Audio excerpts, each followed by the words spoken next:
Welcome Spartans to Halo Book Club, a part of Evolved, your home for Halo. Halo Book Club goes beyond the video games and covers Halo's extended media lore, from the novels, short stories, comic books, and more. It's time for Halo Book Club!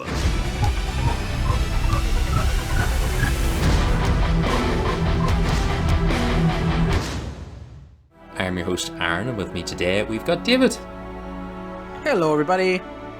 And this book club is going to be on the short story Breaking Strain from Halo Fractures.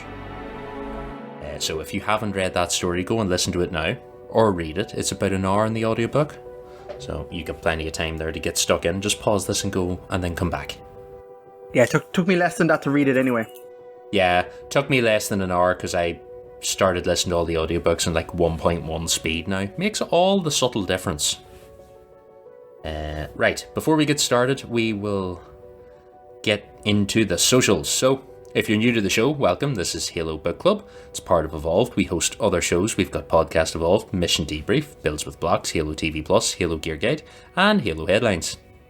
Evolved partners with HCS Pro Talk. It's a podcast where Josh and Will discuss all the latest information within the competitive Halo scene, with an emphasis on the community. You can learn more about all of our shows by going to the website, evolvedhalo.com. If you're already a fan, we'd like to ask you to please take a minute to rate us and leave a review on your podcast service of choice. We greatly appreciate the feedback. And we'd also like to take a minute to thank all of our patrons for your continued support. You guys help make everything we do possible, including the constant rebuying of microphones for Lucas. He's a dangerous man, my god. But also, yeah, thank you guys so much. Yes, absolutely. I never fails to warm me every time I see that we have a new patron. So if you would like to learn about all the rewards and perks of becoming a patron, go to patreon.com/Halo Evolved.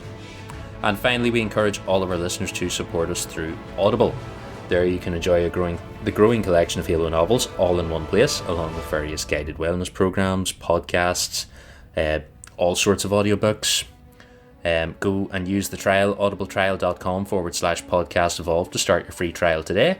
And for an audiobook recommendation, I will go with The Hollow Places. That is a novel by T. Kingfisher. It was quite good, not too long, about 11 hours. Good little story. Before that, I did the Lord of the Rings trilogy, also very good. And I am about to start Sabriel on the recommendation of a friend, and that book is narrated by Tim Curry. Oh, I know him. That's cool.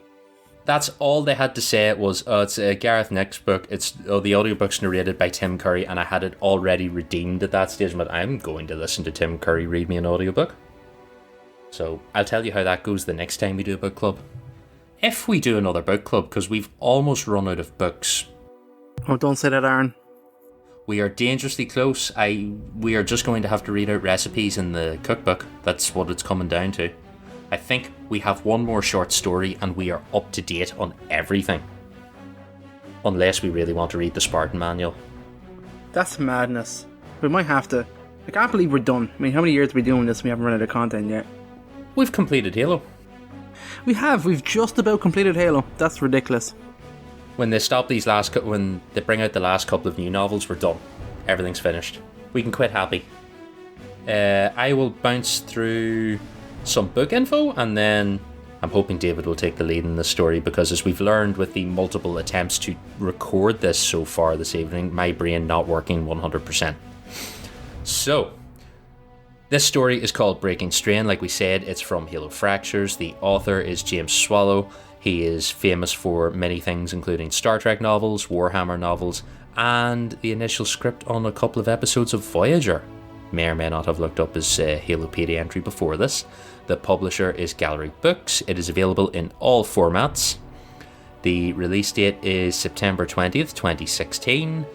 That is not 4 years ago, that is 6 years ago. I need to tell my brain that. Yeah, we're old, man. I don't like that. The length of this book is about an hour in audio format.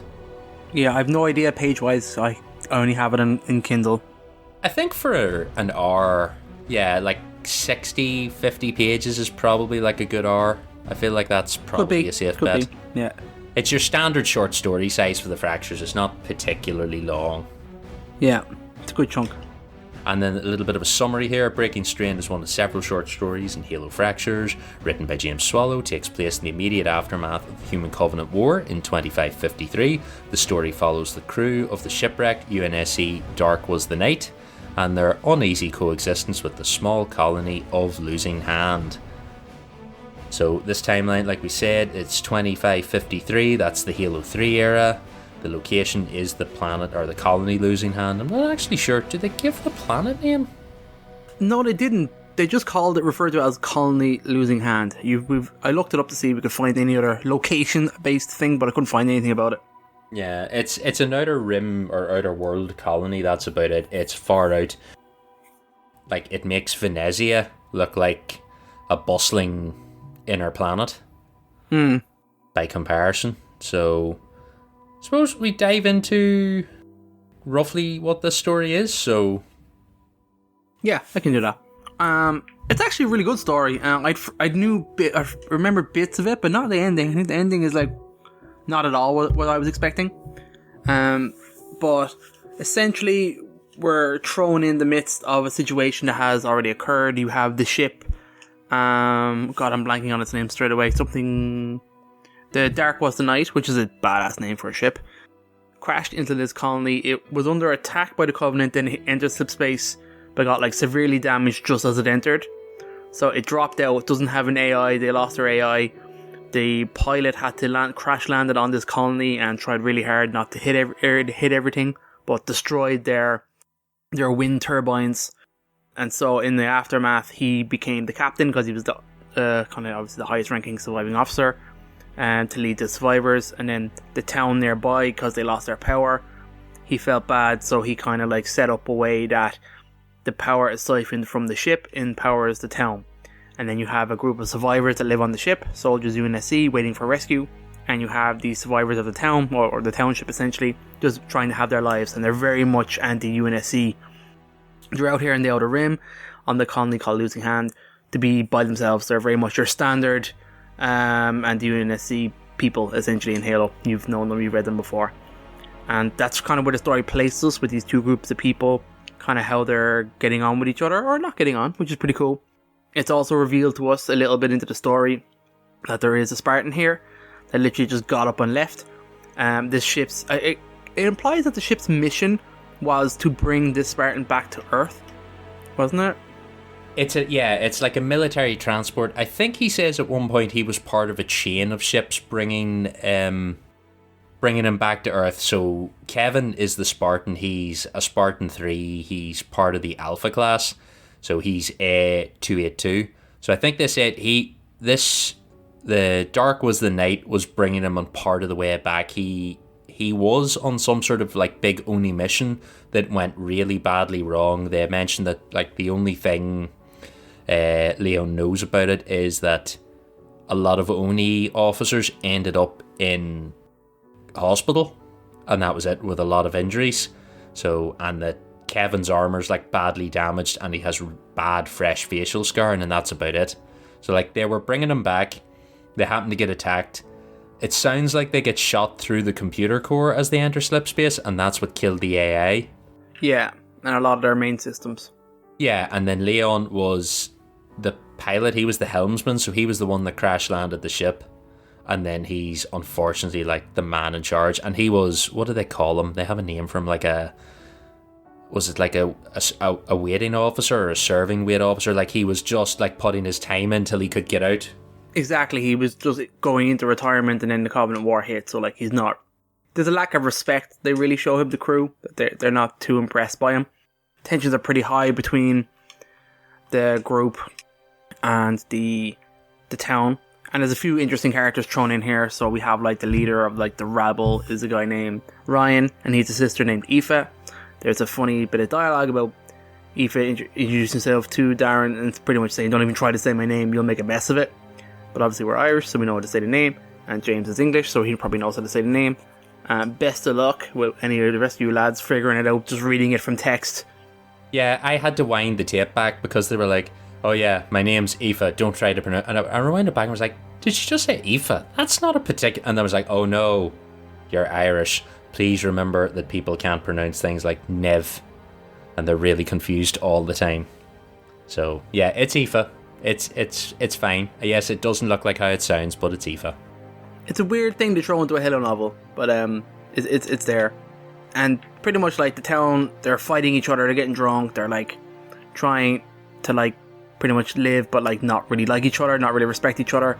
Tensions are pretty high, and then they have one convoy up in space, kind of like checking things out, and that detects a Covenant ship coming towards them, but playing a UNSC message saying, "Hey, we're coming into land, don't freak out, blah blah blah," but it's an older kind of message style.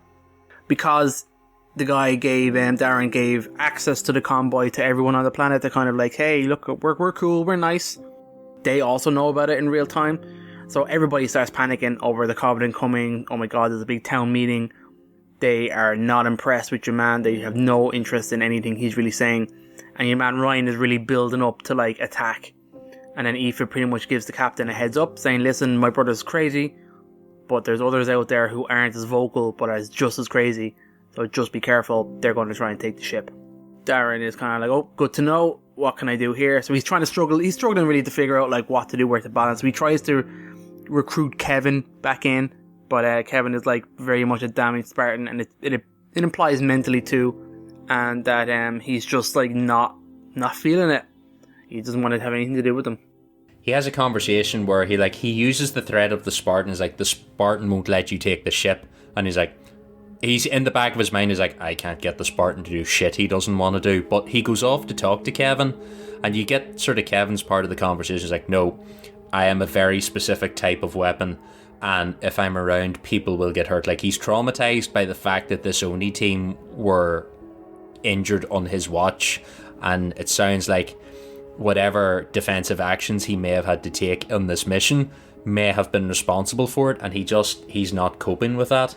So he has taken himself off to live in a cave so that he can't injure anyone, because he's like, "No, you don't want me policing the village," which is a fair point, because there's always that like unwritten rule: the police the people and the army defend the people, but the army shouldn't police the people.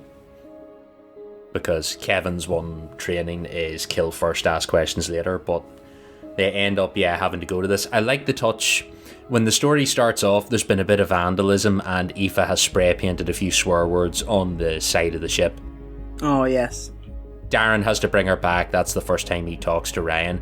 And before he leaves, he tells his first officer, turn the turrets on for a while. He's like, "But that won't do anything." He's like, "Yeah, I know that they won't shoot, they won't do anything, but they can track targets." It's like, if someone walks up to spray paint on the ship again, he says, you really do take a second thought when you look down the barrel of a 50 caliber gun pointed at you. So it's like, just turn them on for a bit.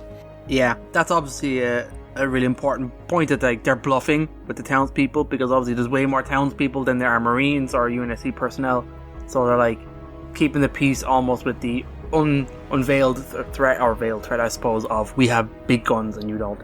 Yeah, they're using it as an illusion. And now it's a military transport, so it doesn't have MAC guns or missiles. It sounds like it just has these point defense weapons. I think at one point Liam says to Ryan, is like, when he confesses that the weapons don't work, because the mob basically land out to the foot of the ship, and they're like, "Why aren't the guns on? Why aren't the guns on? Turn the guns on, defend us with the guns." He's like, "The guns don't work. The guns have never worked." And it's like, this has all been a big bluff the whole time. It's like, none of this was going to go. And then he turns around and he says, the dark was the night was barely combat, or what was it? It was barely combat proficient when it was fully operational. You're like, yeah, this is not a heavy hitting ship of any description. And I like that when the ship is coming, they think they have 2 days, and the ship speeds up, and they only have a couple of hours. So all the townspeople band together, they come essentially take the ship. They've all guns. They even have some Covenant light weapons. So I remember the captain going, "How did they get those all the way out here that the black market is so proficient?" I thought that was interesting. And then they pretty much square off the captain with lead Ryan. Ryan is very mouthy, and the captain tries to talk him down. He kind of has none of it and kind of hits him with the butt of his gun. UNSC soldiers rush out, and it's a very tense moment of you guys are all going to die. You're just going to kill each other. And then when he goes to point his shotgun at the captain, the sniper rifle, Kevin has a sniper rifle, and he shoots it and just destroys the gun in your man's hand. Runs up and pretty much calms everybody down just by his presence, and rational thinking and pretty much squaring up against Ryan, who quickly loses the crowd as everybody realizes, oh man's a Spartan here and we're about to go too far, which is really cool. So I liked this whole moment was really good. The captain's obviously not passed out, but he's kind of bleeding, been hit in the head with a shotgun, and he's trying to like get his word in as well, calm everybody down. And then out of the blue one, it just feels like, oh, we're calm, everything's good. The sky opens up, there's thunder, and the Covenant ship comes in. They do say it's like a light cruiser, right? It's a small ship, but it has sizable capacity, doesn't it? It sounds, yeah, I'm not off the top of my head, I'm not familiar with it, but like it seems pretty similar to, like, I'd imagine how the Forward Unto Dawn was. They say it has the capability for a couple of drop ships and stuff, so not the biggest ship in the world, but big enough for the job. And then you get the cool scene where the Elite like walks out of the bay onto the planet and sort of looks at everyone. He has his like deactivated energy sword in his hand, and then the human comes out and starts to talk, and then the Spartan and the Elite have a brief exchange where they're sort of looking at each other, and the Elite goes to him and is like, why do you seem like you're all prepared for violence, or you're all expecting violence? And Kevin's like, I always expect violence, but not today. And then as soon as that happens, like the two of them sort of head nod each other and walk away, and like they've instantly sized each other up and decided we're not here to fight. A really impressive moment given like where we are in the timeline and where like Kevin is, in terms of like every other places have Spartans gunning for elites even when they see them, and this is right after the end of Halo 3, so we're not really in great territory here. But it gets kind of explained. There's also an engineer here, which is interesting as well. So there's an engineer, a human, a guy named Wild, something or other, I can't remember his name, and Yar Dosan is the name of the elite. And they pretty much explain that we're here as a force, joint force, going out looking for colonies that have been cut off communication-wise with the war. They kind of explain to everybody what happened, whose sides and who's on whose side now. And they're just going around trying to like make connections and find people and see who's out there, who's left alive, which is really interesting. They say too that I think this is the first time they've found like a living colony, because Wild's like, we really needed a win here and this is it. So, and the other thing is, these people have been cut off here for like, well, I think the people may have been cut off longer, but the ship crashed a year ago, so the last message the Dark was the Night got was that Reach had fallen. So like they don't actually know if the war was over or not. They're like, oh yes, like a ship should have been sent out to search for us months ago, but it wasn't. That could be a sign that Earth's just like a charred ruin and we're all that's left, and we're about to like bubble over and kill each other here. It's a very well set story. I like where it's set and how it's put together, and the turn at the end I wasn't expecting, and it's a bit, I don't know, I think it ended maybe too quickly, like too abruptly. Everything's okay now, of like this guy Wild offers to take everybody off on his ship, just empty the colony. You all want to come back with me, we'll bring you wherever he'd bring them. So obviously a lot of the UNSC personnel take up, and a couple of people from the colony take it up, but some people vote to stay, so they like help to like take apart the spaceship, essentially leave it there as a generator. And I think the captain himself was going to say, and makes it kind of a joke at the end, that he needs a badge, because everybody's always slagging him off before being like a sheriff, like trying to come in and take over. It kind of leaves people in an interesting place. So Aoife stays. I don't know about Ryan, he kind of falls off the story. I can't see him leaving, so most of them will probably stay. But it's intriguing. I like that's kind of where the story ends, at a kind of like a happy note of we're taking people and we're going. It's a story I definitely would have liked a full novel on, because I feel like there's, and it would have been one of those rare novels where you could have actually had it as a Halo novel, where the only interaction with the Covenant was the fight at the start, and like the entire novel could have been just humans doing human shit. And I feel like there's a full story here to pad out, just dealing with Kevin and his emotional trauma and humans trying to coexist, and like it's the sort of story I would like from Halo. Just, we're not going to have any fight in the Covenant, there's going to be no big Forerunner MacGuffin, it's just going to be traumatized people dealing with traumatized people. But I also like up as well, they set up like Kevin is obviously not staying on his planet because he needs something to do, so he needs purpose, so he volunteers to go on the ship and stay with that ship while it goes searching for other people to help protect it. And I think I'd like that story. idea of a ship going out into like more or less uncharted space, looking for colonies, looking for survivors. I think that's pretty cool, and has, dare I say it, a very Star Trek vibe about it. It does have a little bit. You could have that sort of, Planet of the Week feel to it, just going from colony to see who's still there. And obviously you get like bad stories, good stories, but you could find, I think there's interesting things out there to find in that era, even probably now in Halo, where people are segregated so much.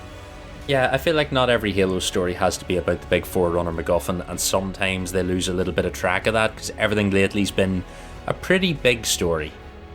Envoy was kind of close to a smaller story, but then it still cranked out the Forerunner MacGuffin at the end.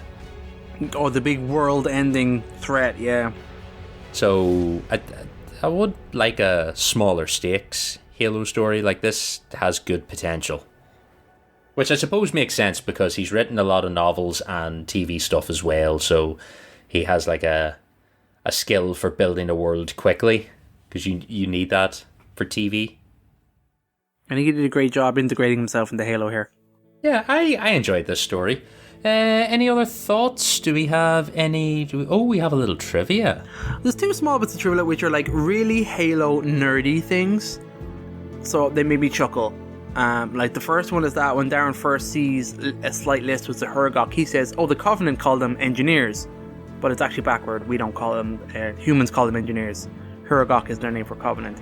That's like a really small thing, the way it's kind of said, and I was like, yeah, okay, whatever. I think people know that. And then it says, when Kevin fires a sniper round, he's described as manually cycling the bolt to remove the empty shell. But because that rifle is gas operated, the empty shell's already gone by the moment he fired. So when he pulled it back, all he did was empty another fully unfired round out of the sniper rifle. I was like, that's some really Halo nerdy shit there now. Yeah, I think there's a slight confusion between a bolt action rifle and a semi-automatic rifle. It's like, we don't have bolt action rifles in Halo. Not really, no. No, we don't. But I do appreciate an actually trivia section. Yeah, it's actually populated, so we got something this time, which is good. Right. Will that do us? What do we think then? Final verdict.